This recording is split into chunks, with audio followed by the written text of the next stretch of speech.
Hello everyone. तो कैसे हैं आप लोग दोस्तों जैसा कि आप लोगों को पता है कि हम लोग जो है कुछ दिनों से हिस्ट्री का घटना चक्र देखते आ रहे हैं। तो आज आज भी हम लोग हिस्ट्री का घटना चक्र पढ़ने जा रहे हैं। हिस्ट्री के घटना चक्र में जो आज का टॉपिक है वह है मध्यकालीन भारत का इतिहास। मध्यकालीन भारत इतिहास में आज हम इंटरी कर रहे हैं और उसमें से टॉपिक है भारत पर मुस्लिम आक्रमण। भारत पर कितने मुस्लिम आक्रमण हुए हैं और वो सभी के उन सभी का आज हम घटना चक्र का सारा क्वेश्चन देखेंगे और सभी के बारे में जानकारी लेंगे और पढ़ेंगे उससे। ठीक है, तो आपसे एक निवेदन है कि आप लोग पहले से इसका थ्योरी क्लास पढ़ के आएंगे और यहाँ पे हम बोलने घटना चक्र क्वेश्चन को देखेंगे, उसका डिस्कशन करेंगे। चलिए हम शुरू करते हैं बारी बारी से। सबसे पहला क्वेश्चन है इसमें से, पैगंबर हजरत मोहम्मद का जन्म कब हुआ था? पैगंबर हजरत मोहम्मद का जन्म कब हुआ था? तो 570 ईस्वी में पैगंबर हजरत मोहम्मद का जन्म हुआ था। देखिए, मक्का सऊदी अरब में स्थित है। मक्का कहाँ है? सऊदी अरब में स्थित है। यहीं पे 570 ईस्वी में इस्लाम धर्म के प्रवर्तक कौन थे? हजरत मोहम्मद का जन्म हुआ था। इसी कारण यह स्थान जो है मुस्लिम अनुयायियों का पवित्र स्थल, तीर्थ स्थल है, जबकि इनका मृत्यु 632 ईस्वी पूर्व में हो गया था। आपको बोलेगा कि पैगंबर हजरत मोहम्मद का जन्म कहाँ हुआ था? तो मक्का में हुआ था। और कब हुआ था? 570 ईस्वी में हुआ था। और इसलिए जो है मक्का शहर को जो है मुस्लिमों का सबसे पवित्र स्थल माना गया है। और इसकी जो हजरत मोहम्मद जी का मृत्यु कब हुआ था? 632 ईस्वी में हुआ था। बोलेगा मक्का कहाँ है? मक्का भैया सऊदी अरब में है। नेक्स्ट आता है हिंद। हिंद भारत की जनता के संदर्भ में हिंदू शब्द का सब प्रथम बार प्रयोग किसने किया था? हिंद भारत की जनता के संदर्भ में हिंदू शब्द का सब प्रथम बार प्रयोग किसने किया था? इसका उत्तर हो जाएगा अरबों ने। अरबों ने सबसे पहले हम भारतीयों को हिंदू कहा था या हिंद कहा था। ठीक है, देखिए यहाँ पाते हैं ईरानियों। ईरानियों ने हम सबको क्या हिंदुस्तान कहा था? बोले का हिंदुस्तान किसने कहा के पुकारा था? भैया ईरानियों ने कहा के पुराना था। दूसरा, इंडिया किसने कहा दिया? इंडिया इंडिया यूनानियों ने कहा था। किसने कहा था? यूनानियों ने इंडिया कहा था। ठीक है, और वहीं बोलेगा अगर अरबों ने क्या कहा था? अरबों ने हम लोगों को हिंदू कहा था। बस यार, अरबों ने क्या कहा? इसलिए अरबों ने क्या कहा? हिंदू कहा। उसके बाद यूनानियों ने क्या कहा दिया? यूनानियों ने हम सबको इंडिया कह दिया। और ईरानियों ईरानियों ईरानियों ने क्या कह दिया भैया? तो हिंदुस्तान कह दिया। भारत पर पहली बार मुस्लिम आक्रमण किस वर्ष में हुई थी? सबसे मुस्लिम आक्रमण सबसे पहली बार तो 711 ईस्वी में हुई थी।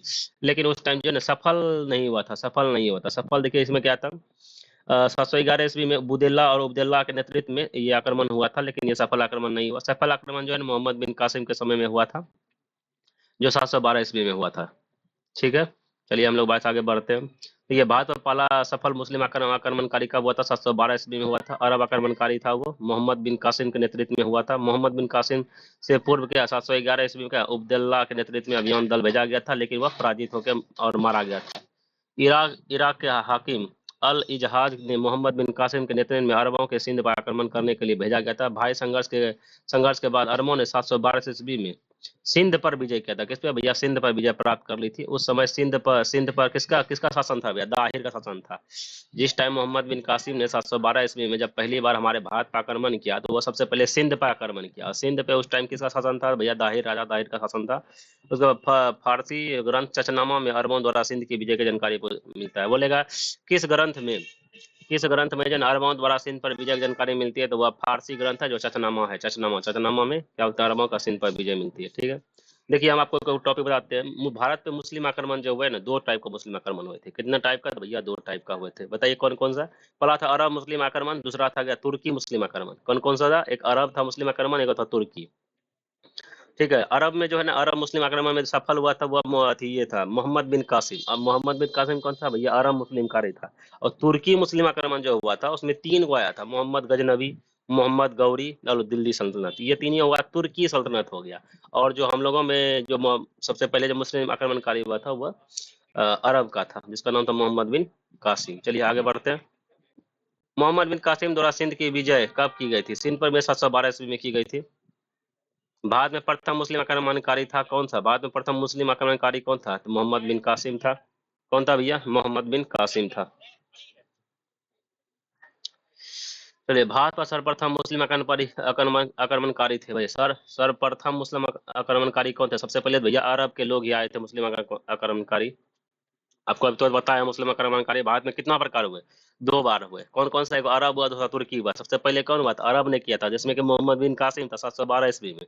711 ईस्वी में हुआ था, लेकिन उसमें उब्दुल्ला और अब्दुल्ला जो था, दुगो था। इन्होंने जो आक्रमण किया, लेकिन सफल नहीं हो पाया था।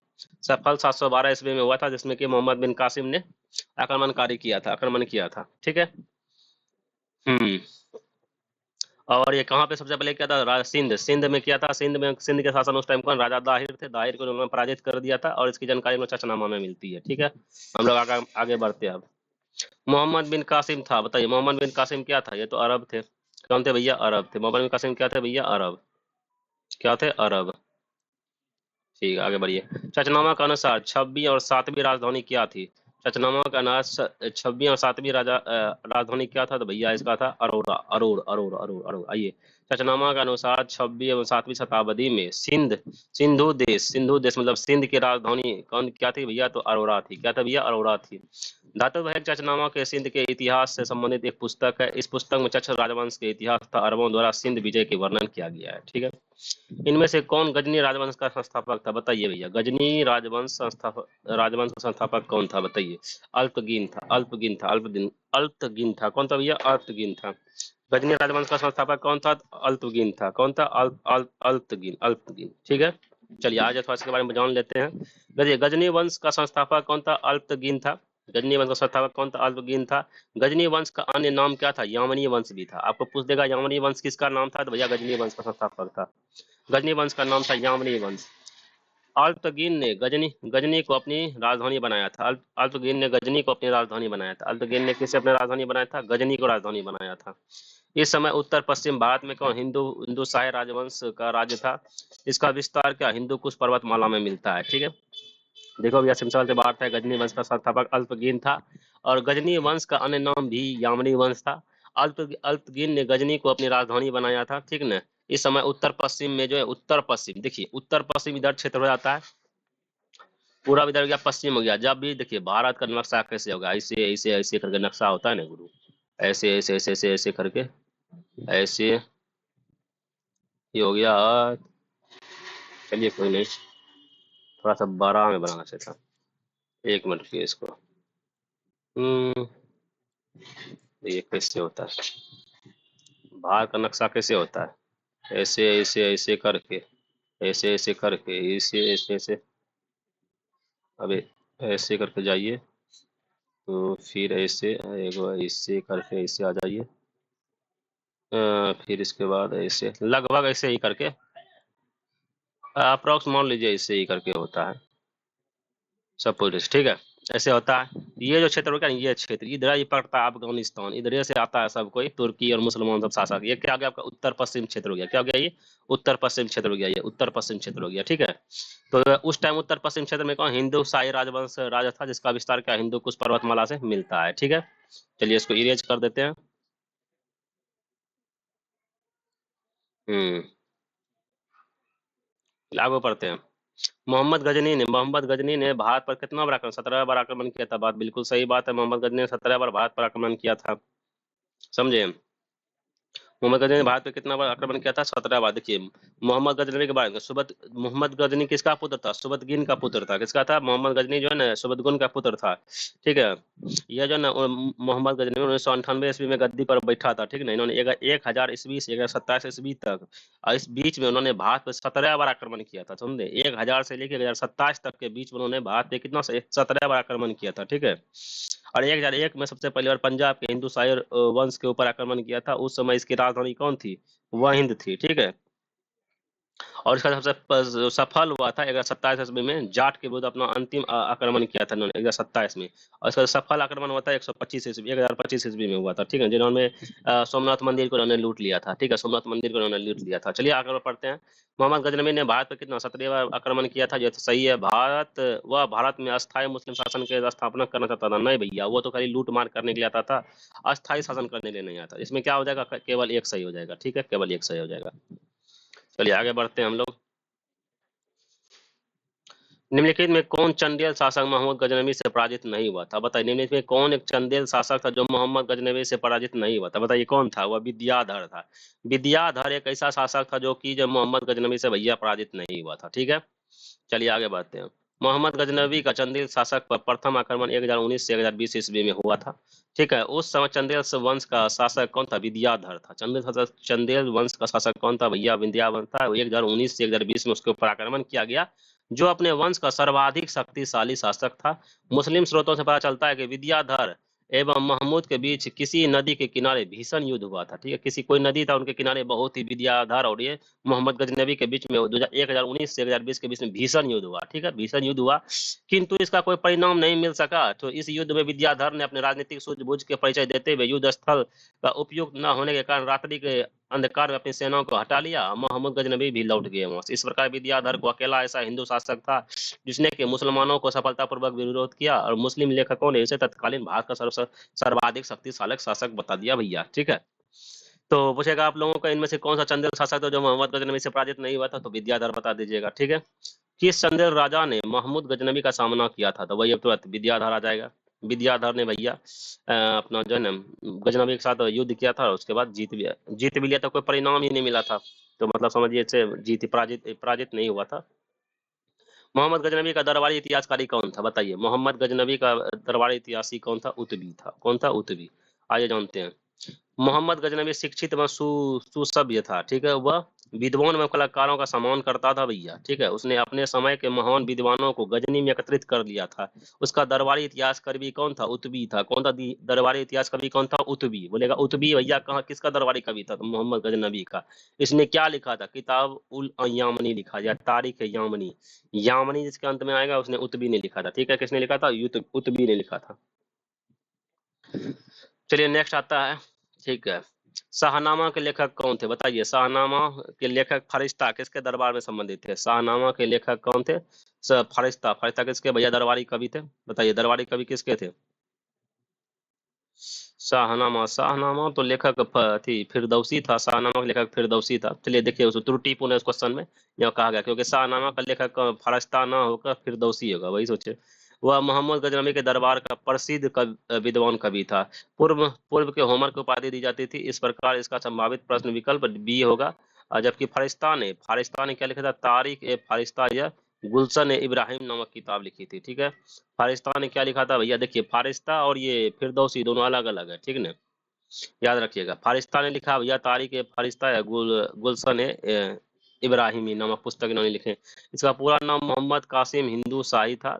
अस्तबादी फरिश्ता कला था, या कुछ ही समय तक अहमदनगर के शासक मुर्तजा निजाम शाह के दरबार में रहा करता था। बीजापुर चला गया, उसके बाद इसकी पुस्तक तारीख ए फारिस्ता बीजापुर के शासक इब्राहिम आदिल शाह द्वितीय का समाप्ति समर्पित थी। ठीक है, चलिए आगे बढ़ते हैं। शाहनामा का लेखक कौन था, अभी जस्ट बताए, फिरदौसी था। शाहनामा का लेखक किसका कौन था, फिरदौसी था। पुराणों का अध्ययन करने वाला प्रथम मुसलमान कौन था, पुराणों का अध्ययन करने वाला प्रथम मुसलमान शासक कौन था, भाई मुसलमान कौन था भैया, अलबरूनी। अलबरूनी कौन था, अलबरूनी। अलबरूनी ने क्या था, सर्वप्रथम मुस्लिम पुराणों का अध्ययन किया था। ठीक है,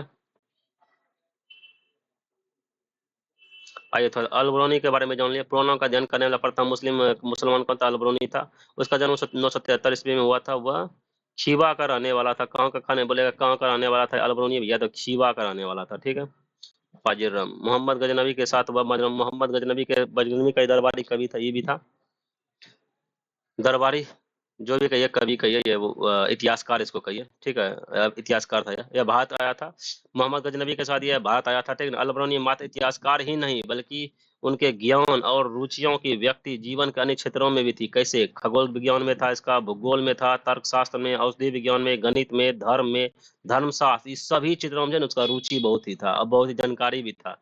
ठीक है ना, इन्हीं रुचियों ने उसे भारत के तत्कालीन धार्मिक संस्कृति स्थिति के बारे में ज्ञान प्राप्त करने के लिए प्रेरित किया था। उसने संस्कृत का अध्ययन किया और उनके अनेक संस्कृत रचनाओं का उपयोग किया। उसमें से ब्रह्मगुप्त, बलभद्र, वराहमिहिर की रचना विशेष रूप से उल्लेखनीय है। देखिए, अलबरूनी जो था ना, अलबरूनी बहुत ही तेज, बहुत ही तड़ाका आदमी था, बहुत इंटरेस्टिंग आदमी था। नया नया चीज पढ़ना, नया नया चीज जानकारी करना उसका जो है ना रुचि था। ठीक ना, वो केवल इतिहासकार ही नहीं था गुरु, वो खगोल विज्ञान भी जानकारी रखता था, भूगोल का भी, तर्कशास्त्र भी, औषधि विज्ञान भी, गणित भी, धर्मशास्त्र, सभी के बारे में जानकारी रखता था। समझे कि नहीं। और उन्होंने यहाँ आके तत्काल संस्कृत का भी ज्ञान लिया, इसलिए संस्कृत में अध्ययन करके उन्होंने कुछ संस्कृत रचनाएं किया, जैसे कि ब्रह्मगुप्त का रचना कर दिया, बलभद्र का रचना कर दिया, वराहमिहिर का रचना कर दिया। ये सभी उन्होंने रचनाएं की है। ठीक है, उसके जगह पर उन्होंने भागवत गीता, विष्णु पुराण था, वायु पुराण को भी उद्धत किया था। अलबरूनी ने अरबी भाषा में तहकीका के हिंद की रचना किया। बोलेगा तहकीका के हिंद की रचना किसने किया था, अलबरूनी ने। सर्वप्रथम एडवर्ड याची ने अरबी भाषा में इस ग्रंथ का क्या अनुवाद किया, अंग्रेजी भाषा में किया था। इसका अनुवाद हिंदी में रजनीकांत शर्मा द्वारा किया गया। देखिए, तहकीका के हिंद किसने रचना किया था भैया, अलबरूनी ने किया था। और सर्वप्रथम एडवर्ड ने क्या किया था भैया, अरबी भाषा में इस ग्रंथ का अनुवाद अंग्रेजी भाषा में कर दिया। ठीक है, और उसके बाद क्या कहते हैं, इसका जो हिंदी में अनुवाद कौन कर दिया, रजनीकांत शर्मा जी थे, उन्होंने इसका हिंदी में अनुवाद कर दिया। चलिए आगे बढ़ते हैं हम लोग। मोहम्मद गजनवी अल बरूनी के बारे में बहुत कुछ पढ़ लिए, आगे बढ़ते हैं।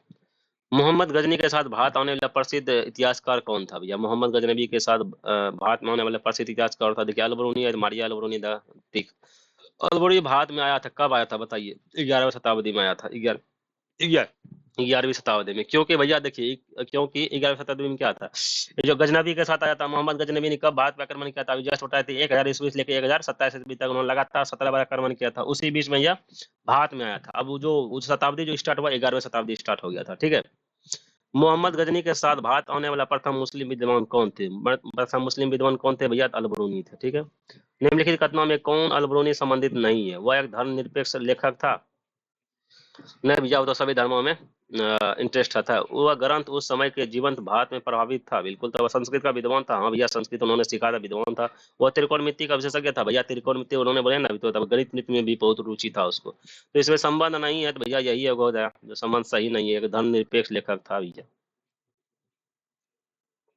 निम्नलिखित में किसने मोहम्मद गजनवी के हमले के बाद सोमनाथ मंदिर का पुनर्निर्माण कराया था? भैया वो भीमराज कहाँ हो गया?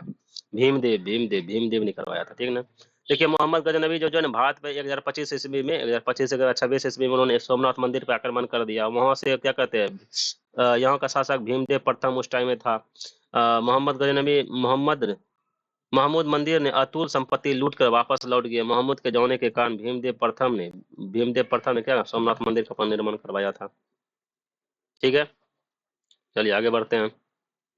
सब एक क्वेश्चन को देखते जाना, डिस्कशन करते जाना। देखिए हाल ही में प्रधानमंत्री ने वेरौल में सोमनाथ मंदिर के निकट नए सर्किट हाउस का उद्घाटन किया था। प्रधानमंत्री ने वेरौल में सोमनाथ मंदिर के निकट नए सर्किट हाउस का उद्घाटन किया था। सोमनाथ मंदिर के बारे में निम्नलिखित कथनों में से कौन सही है?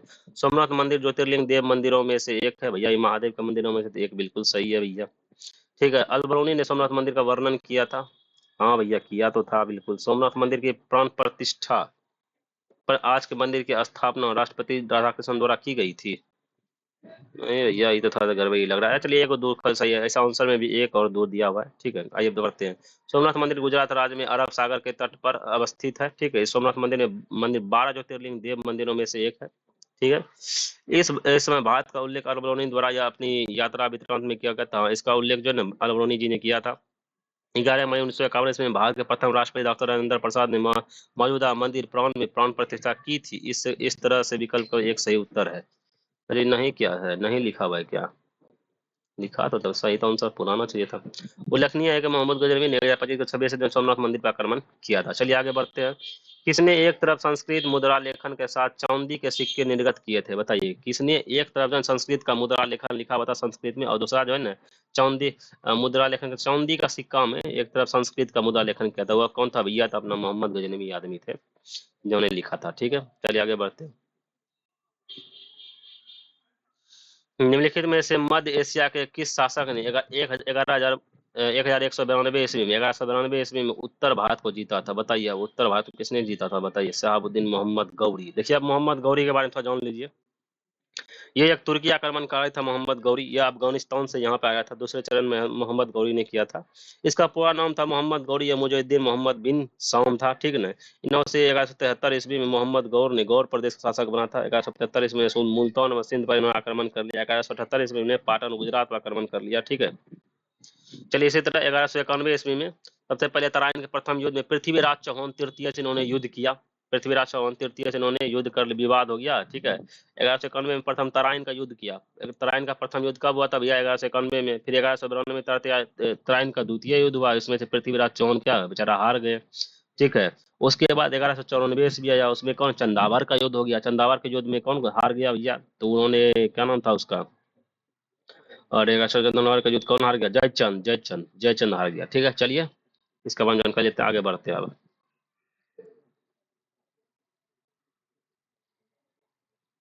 देखिए, मध्य एशिया के शासक सियाबुद्दीन मोहम्मद गौरी ने 1192 ईस्वी में उत्तर भारत को जीता। सियाबुद्दीन मोहम्मद गौरी का प्रथम आक्रमण 1175 ईस्वी में मुल्तान पे हुआ था। प्रथम आक्रमण कब हुआ था? 1175 ईस्वी में मुल्तान पे हुआ था।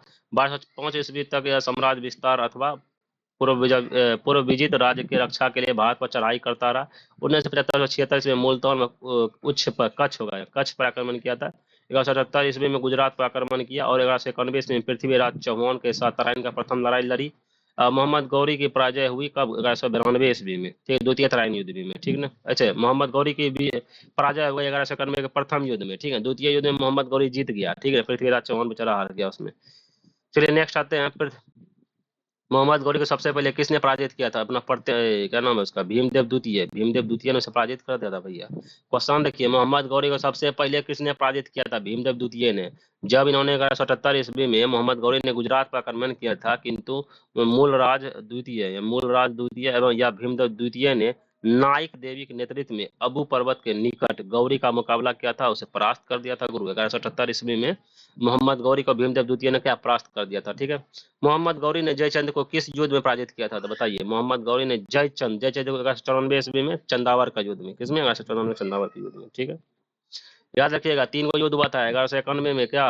तराइन का प्रथम युद्ध। 1192 में तराइन का द्वितीय युद्ध। 1194 ईस्वी में तराइन का तराइन नहीं, चंदावर का युद्ध हुआ था, ठीक है। निम्नलिखित में से कौन राजा मोहम्मद गौरी द्वारा चंदावर के युद्ध में पराजित हो गया था? भैया जयचंद था, ठीक है। 1194 चंदावर युद्ध में मोहम्मद गौरी ने किसे हराया था? जयचंद को हराया था, ठीक है।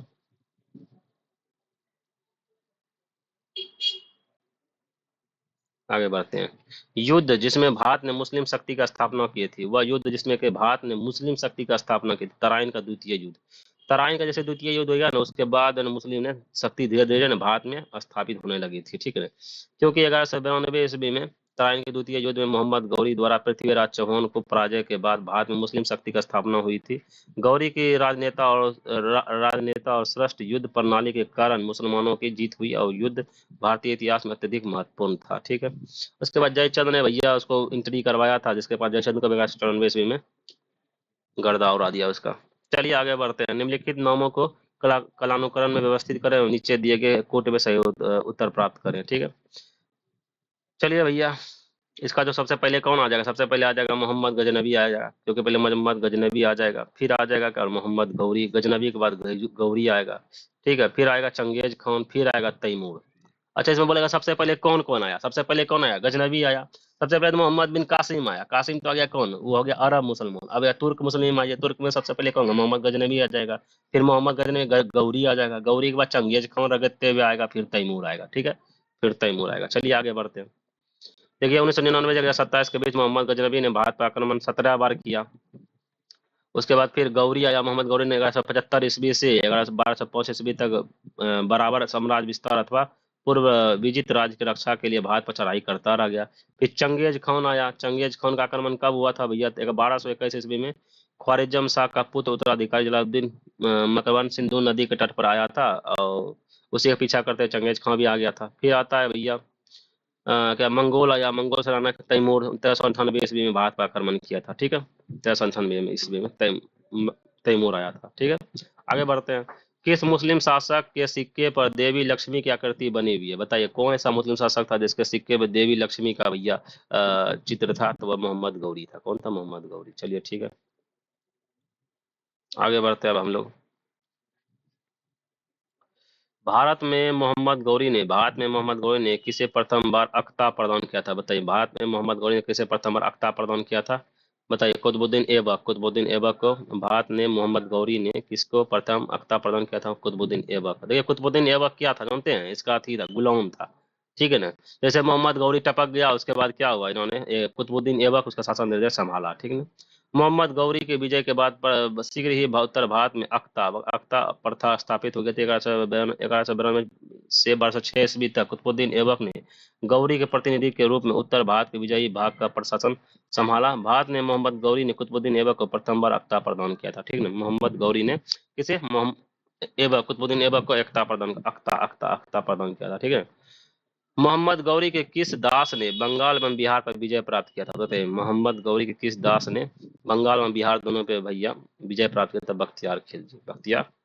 बख्तियार खिलजी। देखिए आते हैं मोहम्मद गौरी का जानते हैं, 4 गो जो है ना, 4 गो उसका आते हैं नथी था, 4 गो गुलाम था, जिसमें 3 गो प्रमुख था। देखिए कुतुबुद्दीन ऐबक, यालदोज, कुबाजा एवं बख्तियार खिलजी। तब ये 4 गो जो था ना, इसका अथी था, क्या कहते हैं, गुलाम नहीं बोलते, गुलाम था इसका, ठीक है ना। जिसमें कि मानता था इसको ऐबक का। ऐबक मानने का रीजन था, ऐबक उसकी बेटी को पटा लिया था, ठीक है ना, उसे शादी कर लिया था उससे, ठीक है ना। इसलिए उसको मोहम्मद गौरी ने ऐबक को वहाँ का क्या अख्ता प्रदान कर दिया था। चलिए, और उसके बाद यहाँ पूछेगा कि कौन सी ने बंगाल में बिहार पे विजय प्राप्त किया, तो बख्तियार खिलजी ने किया था, ठीक ना। बिहार का प्रथम मुस्लिम विजेता कौन था? बिहार का प्रथम मुस्लिम विजेता कौन था भैया? बिहार पे सबसे पहले विजेता कौन था? बख्तियार खिलजी था। कौन था भैया? बख्तियार खिलजी था। चलिए आगे बढ़ते हैं। बिहार में तुर्क सत्ता का वास्तविक संस्थापक कौन था? तो तुर्क सत्ता का वास्तविक संस्थापक कौन था? बख्तियार खिलजी, इवन बख्तियार खिलजी था, ठीक है। ये बीपीएससी में बाबू क्वेश्चन पूछा है, इसलिए टेंशन नहीं लेने का। नालंदा बिहार का विध्वंस किया था, बताइए नालंदा बिहार का विध्वंस किसने किया था? बख्तियार खिलजी ने किया था।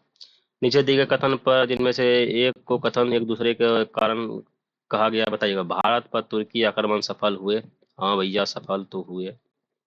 उत्तर भारत में राजनीतिक एकता नहीं थी, बिल्कुल भैया, बिल्कुल सही बात है। दोनों से एकता नहीं था, इसलिए तो उसके ऊपर शासन कर लिया उन लोगों ने। आइए, भारत पर तुर्कों का आक्रमण सफल हुआ, इसके फलस्वरूप भारत का इस्लामी राज्य स्थापित हुई। भारत भूमि में अंदर तक प्रवेश पाने पर प्रथम श्रेय सुल्तान मोहम्मद गजनवी को प्राप्त हुआ, जबकि भारत में राज्य स्थापित करने का श्रेय कौन था? श्रेय सनसन बनी वंश के मोहम्मद गौरी को हुआ, मोहम्मद गौरी को हुआ। अतः स्पष्ट कथन सत्य यह है, भारत में राजनीतिक एकता का अभाव और उत्तर भारत में एक भी शक्तिशाली विस्तृत साम्राज्य का न होना तुर्कों के विरुद्ध असफलता का प्रमुख कारण था। Doctor AL. श्रीवास्तव के अनुसार राजनीतिक एकता का अभाव, सामाजिक विभेद, ब्राह्मणवाद का उत्थान, नैतिक पतन, भारतीयों की तुलना में तुर्कों का राजनीति, सैनिक संगठन, साधन की आदि की दृष्टि से श्रेष्ठ होना तुर्की सफलता के कारण है। इस प्रकार कथन एवं कारण दोनों ही सही है, व्याख्या करता है। चलिए अब आगे बढ़ते हैं। दिल्ली सल्तनत, यहाँ पे हमारा जो मुस्लिम शासक, जो मुस्लिम आक्रमण था वह समाप्त होती है। अब आता है दिल्ली गुलाम वंश। गुलाम वंश को हम लोग अगले अथी में पढ़ेंगे, पार्ट बाय पार्ट, ठीक ना। और आप लोग जो है इसमें वीडियो में बने रहिएगा, जैसे कि जैसे जैसे सीरीज आते रहिएगा, आप उसको देखते रहिए, अपने दोस्तों के साथ शेयर करते रहिए। एक और एक डिस्कशन इसको कर देते हैं। मोहम्मद गौरी ने किस दास में बंगाल में बिहार का विजय प्राप्त किया था? देखिए, मोहम्मद गौरी के एक साधारण दास इवन बख्तियार मोहम्मद बिन बख्तियार खिलजी थे, जिन्होंने बिहार की विजय की। नालंदा विक्रमशिला के बिहार को तहस नहस कर डाला। इन्होंने 1198 से 1203 के मध्य में 1198 से 1203 के मध्य में इन्होंने बंगाल पर आक्रमण किया था। पूछेगा बंगाल और बिहार को तहस नहस किस मुस्लिम आक्रमणकारी ने किया था? बख्तियार खिलजी ने किया था। बख्तियार खिलजी कब आया था? 1198 से 1203 ईस्वी में बंगाल पर आक्रमण किया था। उस समय वहां का शासक कौन था? लक्ष्मण सेन था। बोलेगा जिस टाइम बख्तियार खिलजी ने बिहार और बंगाल पर आक्रमण किया था, उस टाइम कौन का शासक कौन था? भाई लक्ष्मण सेन था। वह बिना युद्ध किए ही भाग गया, बताइए, गजबे यार आदमी है, बिना युद्ध किए बख्तियार खिलजी का नाम ले सुनते हुए भाग गया। तुर्की सेना के राजधानी नदिया में प्रवेश कर बुरी तरह से लूटपाट की थी, ठीक है। और राजा की अनुपस्थिति में नगर में आत्मसमर्पण कर दिया था। लक्ष्मण सेन ने भाग कर पूर्वी बंगाल में शरण ले ली और वहीं पे कुछ समय तक शासन करता रहा। उसके बाद इख्तियारुद्दीन ने इसके संपूर्ण बंगाल को जीतने के समय प्रयत्न नहीं किया। इख्तियारुद्दीन ने लखनऊती को अपनी राजधानी बनाया, अतः इसे बिहार के तुर्की सत्ता का वास्तविक संस्थापक माना जाता है, ठीक है। तुर्की सत्ता का वास्तविक संस्थापक किसे? बख्तियार खिलजी को कहा था। उस टाइम वहां का शासन कौन? लक्ष्मण सेन था। कब शासन किया था? 1198 से 1203 ईस्वी में। तो दोस्तों, यहाँ पे हमारा प्रथम मुस्लिम आक्रमणकारी जो है खत्म होता है। अब हम लोग नेक्स्ट टॉपिक में चलेंगे, दिल्ली सल्तनत, गुलाम वंश को। गुलाम वंश को हम अगले पार्ट में पढ़ेंगे। तब तक के लिए आप बने रहिए, वीडियो में लगे रहिए, सीरीज को आते रहे, देखते रहे, शेयर करते रहे, लाइक एंड सब्सक्राइब करते रहे। जय हिंद, जय भारत, पढ़ते रहिए दोस्तों, बाय बाय।